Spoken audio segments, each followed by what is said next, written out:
नमस्कार मित्रांनो, तुम्हा सर्वांचे रश्मीज फूड फॅक्टरीमध्ये मनापासून स्वागत आहे. आज आपण अगदी झटपट 15 मिनिटात तयार होणारी पावभाजी बनवणार आहोत. चला तर मग आता आपण रेसिपीला सुरुवात करूयात.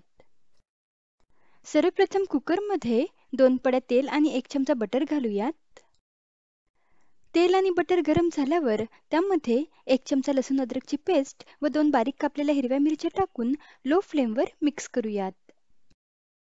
व्यवस्थित मिक्स केल्यावर यामध्ये 2 मध्यम आकाराचे बारीक कापलेले कांदे टाकून हलक्या तांबूस रंगावर परतवून घेऊयात. इथे आपल्याला कांदा खूप जास्त डार्क नाही करायचा आहे. कांदा परतवून झाल्यावर यामध्ये एक मोठ्या आकाराचं बारीक कापलेलं टमाटर टाकून टमाटर मऊ होईपर्यंत परतवून घेऊयात. टमाटर मऊ झाल्यावर गॅस लो फ्लेमवर करून यामध्ये 1 चमचा घरगुती लाल मिरची पावडर व 1 चमचा काश्मीरी लाल मिरची पावडर, अर्धा चमचा हळद, 2 चमचे पावभाजी मसाला व चवीनुसार मीठ टाकून सर्व मसाले छान तेल सुटेपर्यंत परतवून घेऊयात. काश्मीरी लाल मिरची पावडरनी भाजीला रंग खूप सुरेख येतो. मसाले छान परतवून झाल्यावर यामध्ये अर्धा वाटी बारीक चिरलेलं गाजर, पाव वाटी बारीक चिरलेली शिमला मिरची, अर्धी वाटी बारीक चिरलेलं बीट, अर्धा वाटी बारीक चिरलेलं फुलगोबी. ही फुलगोबी मी मिनिटभर गरम पाण्यात उकळून घेतली आहे, त्यामुळे फुलगोबीचा कुबट वास निघून जातो. 2 मध्यम आकाराचे बारीक कापलेले बटाटे व 1 वाटी हिरवे वाटाणे टाकून सर्व जिन्नस व्यवस्थित एकजीव करून घ्यायचे.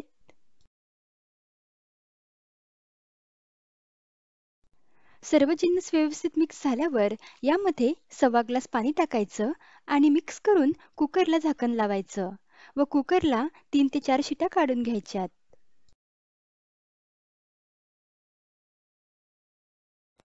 3 ते 4 शिट्या काढून घेतल्यावर कुकर पूर्णपणे थंड होऊ द्यायचा व नंतर झाकण उघडायचं.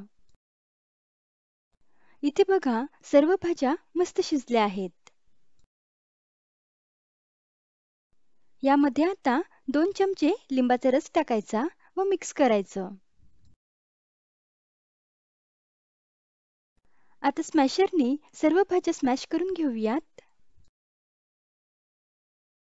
इथे भाज्या मी व्यवस्थित स्मॅश करून घेतल्या आहेत. गॅसवर आता तडका पॅनमध्ये 2 चमचे बटर गरम करायचं.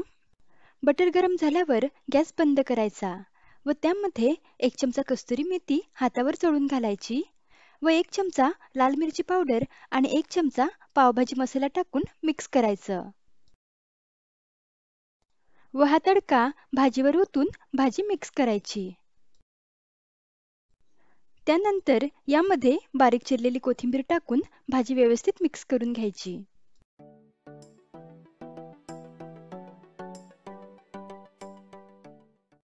तयार झाली मस्त चटपटीत पावभाजी. आता भाजीसोबत खायला पाव भाजून घेऊयात. गॅसवर मी पॅन गरम करायला ठेवलेला आहे. पॅनवर थोडं बटर पसरवून घेऊयात. बटर गरम झाल्यावर त्यामध्ये पाव चमचा पावभाजी मसाला व थोडी बारीक चिरलेली कोथिंबीर टाकून मिक्स करूयात. इथे मी 2 पाव मधून कट करून घेतले आहेत. हे पाव अशा पद्धतीने या पॅनवर ठेवून पावला वरून थोडं बटर लावूयात व पाव पलटी मारून घेऊयात.